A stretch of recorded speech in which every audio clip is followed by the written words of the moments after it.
पुराने अपराजिता के प्लांट से भी आप ले सकते हैं बम्पर फ्लावरिंग। करनी होगी सिर्फ कुछ काम। Hello friends, welcome back to my YouTube channel Sinha's garden. तो फ्रेंड्स, कैसे हैं आप सभी लोग? आई होप कि आप सभी लोग ठीक ही होंगे। तो ये देख रहे होंगे, मेरा ये अपराजिता का प्लांट है और ये पुराना प्लांट है और 2 साल से लगा हुआ है इसी पॉट में। ये तीसरा साल है इसका। तो मैं तो इस बार सोच रही थी कि इसे मैं हटा दूँगी, लेकिन फिर से मैं इसको रहने दे रही हूँ। और इसे अब कैसे फ्लावर्स हम ले सकते हैं, तो चलिए मैं दिखाती हूँ। तो कुछ फ्लावर्स खिल रहे थे और कुछ कलियाँ भी बन रही है। देखिए, कलियाँ बन रही है। अभी इसमें हम कुछ जो काम है वो कर लेंगे तो बहुत ही अच्छी फ्लावरिंग होगी। तो चलिए करते हैं स्टार्ट। तो सबसे पहले तो इसके लिए हमें इसकी प्रूनिंग करनी होगी। ये देखिए, इसके ब्रांचेस किस तरह से सूख गए हैं और लैगी से हो गए हैं। तो सबसे पहले तो हमें इसकी प्रूनिंग करनी होगी। तो ये देखिए, पहले मैं इस तरह से प्रून कर लेती हूँ। बहुत ही लैगी से इसके ब्रांचेज हो गए हैं, इसलिए प्रून करना बहुत ही ज़रूरी है। तो प्रून करने के बाद बहुत ही अच्छी इसमें फ्लावरिंग होने वाली है और देखिएगा, इसमें बम्पर फ्लावरिंग होगी। और अगर कोई भी ब्रांचेज इसमें सूखी हुई है तो उसे तो बिल्कुल ही हटा लें। तो बने रहें मेरे साथ, मैं कितना प्रून करती हूँ और कैसे प्रून कर रही हूँ। तो प्रूनिंग करने के बाद देखिए, प्लांट का शेप भी अच्छा हो गया है और इतने सारे ब्रांचेज मैंने प्रूनिंग कर हटाए हैं। इन्हें हटाना बहुत ही ज़रूरी था क्योंकि ये लगी से हो गए थे और बहुत सारे ब्रांचेज इसमें सूखे हुए भी थे। तो इसी तरह हम लगी से छोड़ देते तो प्लांट के शेप भी अच्छे नज़र नहीं आते।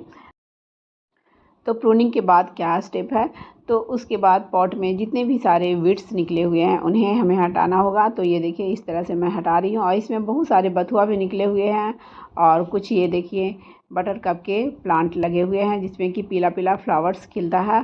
तो वो बहुत सारे निकले हुए हैं। इसमें एक प्लांट है और उसके सीड्स इसमें गिरते हैं और बहुत सारे निकल जाते हैं, हमेशा हर साल निकल जाते हैं, खुद ही निकलते रहते हैं। तो इन सबको मैं हटा देती हूँ क्योंकि बहुत ज़्यादा रहेंगे तो फिर प्लांट्स को फ़ायदे नहीं मिलेंगे और फिर फ्लावरिंग कैसे होगी। तो सारे के सारे को मैं हटा देती हूँ। तो इसमें कुछ बथुआ भी है, उसे मैं निकाल कर रख ली हूँ और कुछ बीट्स हैं उसे निकाल कर फेंक दे रही हूँ।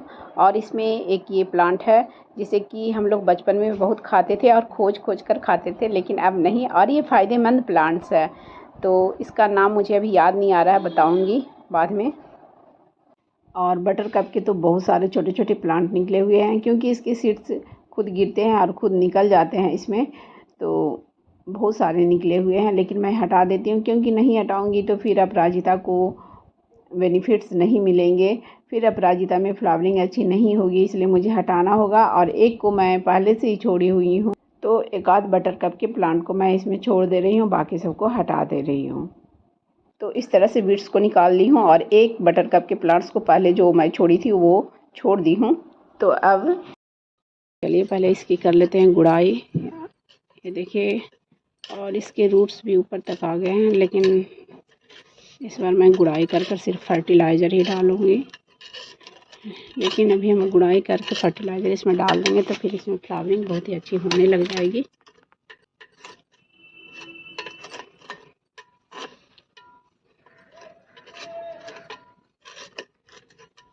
मैं गुड़ाई कर मिलती हूँ। देखिए, रूट्स के कारण मिट्टी तो बहुत ही हल्की है, लेकिन रूट्स पूरी तरह से जकड़ लिया है, इसलिए गुड़ाई करने में भी मेहनत लग रही है। तो इस तरह से मैं थोड़ी सॉइल को भी निकालते जा रही हूँ और उसके बाद फिर से मैं इसमें और गुड़ाई की हूँ। और ये देखिए, इस तरह से मैं लगभग आधा पॉट से ज़्यादा इसकी गुड़ाई कर डाली हूँ, डीप गुड़ाई कर दी हूँ। और कुछ रूट्स को भी मैंने कट कर दिए हैं और ये साइड से एक लकड़ी लगा दिया था मैंने प्लांट को सपोर्ट के लिए, क्योंकि जब प्लांट्स लगी से हो जाते हैं तो उसको सपोर्ट देने की ज़रूरत पड़ती है। तो ये देखिए, इस तरह से मैं गुड़ाई कर सॉइल को निकाल ली हूँ और अब मैं छोड़ दी हूँ। और अब इसमें मैं डालने जा रही हूँ, ये देखिए, ये गोबर की खाद है ये, और ये वुडैस है, और यहाँ पे एक मुट्ठी नीम खली ली हूँ, और ये किचन वेस्ट कंपोस्ट है। और इसमें थोड़ा सा मैं केले के छिलके पूरी तरह से सूखे हुए नहीं थे, इसलिए मैं इसे डायरेक्ट ही इस तरह से डाल दूँगी। अगर सूखा रहता तो मैं इसको पाउडर फॉर्म में बना लेती, और ऐसे हम लोग ऐसे भी इसमें डाल सकते हैं। और यहाँ पे थोड़ी सी मैं रिफिन डस्ट पाउडर ली हूँ जो कि चींटियों को भगाती है और एक इंसेक्टिसाइड्स भी है। और यहाँ पे मैं कुछ डीएपी के दाने ली हूँ, क्योंकि ये फ्लावरिंग प्लांट्स है तो इसमें मैं थोड़ी बहुत डाल रही हूँ। गोबर की खाद और भी डाल सकते हैं, लेकिन मेरे पास अभी नहीं है, इसलिए मैं इतना ही डाल रही हूँ। तो पहले ये जो केले के छिलके हैं ये सब डाल लेती हूँ, तो नीचे में ये खाद का काम करते रहेंगे। बहुत ही मात्रा में इसमें मैग्नीशियम और फास्फोरस पाया जाता है, तो फ्लावरिंग में बहुत ही मदद करता है केला का छिलका, इसलिए मैं डाल रही हूँ।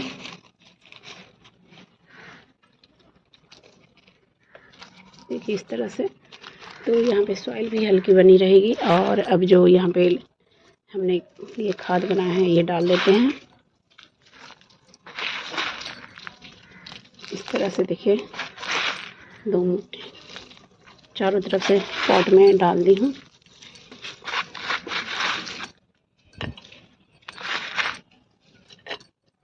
तो इतना खाद मैं ऐसे डाल दी हूँ। तो इस तरह से मैंने पहले केले के छिलके डाले और जो खाद मैंने बनाए वो सब डाला मैंने। और उसके बाद मैं यहाँ पे डाल रही हूँ दूसरा सॉइल। जो सॉइल अभी निकाला है मैंने उसे मैं नहीं डालूँगी, और इसमें भी थोड़ी मात्रा में गोबर की खाद और किचन वेस्ट मिला हुआ है, तो इसे ही मैं डाल रही हूँ। और ये सॉइल जो है वो रिचार्ज किया हुआ है, और मेरे कुछ किचन वेस्ट कंपोस्ट वगैरह भी बन रहे हैं, वो तैयार नहीं हुए हैं। तो उसके बाद मैं ऊपर में गुड़ाई कर फिर से 15 दिन के बाद इसमें किचन वेस्ट कंपोस्ट वगैरह डालूँगी। तो देखिएगा कि इसमें बहुत ही अच्छी फिर फ्लावरिंग होगी, क्योंकि ऊपर ऊपर तो हम लोग गुड़ाई करते रह सकते हैं। और प्याज के छिलके वगैरह का जो पाउडर है वो भी डाल सकते हैं। तो वो सभी मैं डालूँगी 15 दिन के बाद इसमें फिर से, तो फिर और अच्छी से अच्छी इसमें फ्लावरिंग होगी। और इसमें मैंने चाय पत्ती के खाद भी मिलाए थे। ओल्ड चाय पत्ती को धोकर सुखाकर मैं इसमें डाली हूँ। तो अभी इसमें मैं सॉइल भी कम डाली हूँ, क्योंकि 15 दिन के बाद मैं इसमें फिर से किचन वेस्ट कंपोस्ट वगैरह डालूँगी।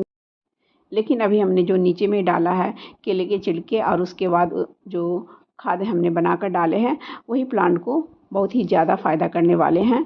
तो इस तरह से आप अपराजिता के पुराने प्लांट से भी बहुत ही अच्छी फ्लावरिंग ले सकते हैं। तो मेरा एक और अपराजिता का प्लांट है, तो उसमें भी मैं इसी तरह से काम करने जा रही हूँ, उसे भी मैं दिखाती हूँ। तो पहले मैं अब इसमें पानी डाल लेती हूँ। तो ये देखिए इस तरह से मैं इसमें पानी भी डाल दी हूँ। और ये शाम का समय है, शाम में ही कोई भी फर्टिलाइज़र वगैरह, केमिकल फर्टिलाइज़र वगैरह अगर आप डालते हो तो शाम में ही डालें।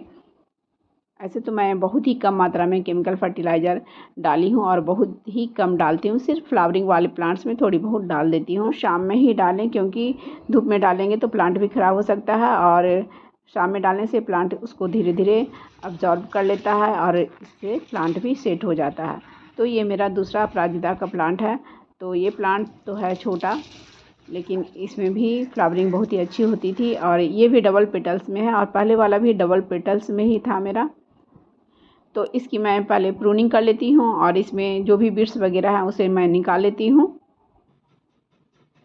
तो इस तरह से मैं इसकी प्रूनिंग कर ली हूँ और बिट्स को निकाल लूँगी।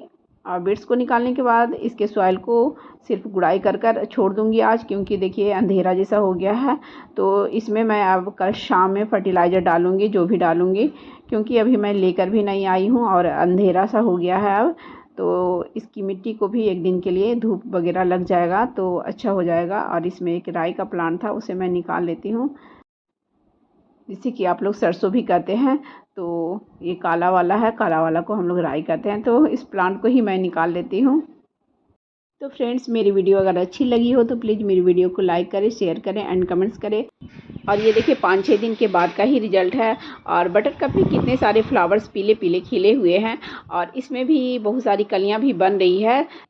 3-4 दिन के बाद ही इसमें फ्लावरिंग स्टार्ट हो जाएगी। तो मैं या तो शॉर्ट्स में इसका अपडेट शेयर कर दूंगी या फिर वीडियो में बाद में। तो फ्रेंड्स, जो मेरे चैनल में पहली बार आया है तो प्लीज़ मेरे चैनल को पहले सब्सक्राइब कर ले और बेल आइकन्स को भी प्रेस कर दें, ताकि जब भी मैं अपनी न्यू वीडियो डालूँ तो उसकी नोटिफिकेशन आपको समय से मिल जाए। Bye bye friends, thanks for watching.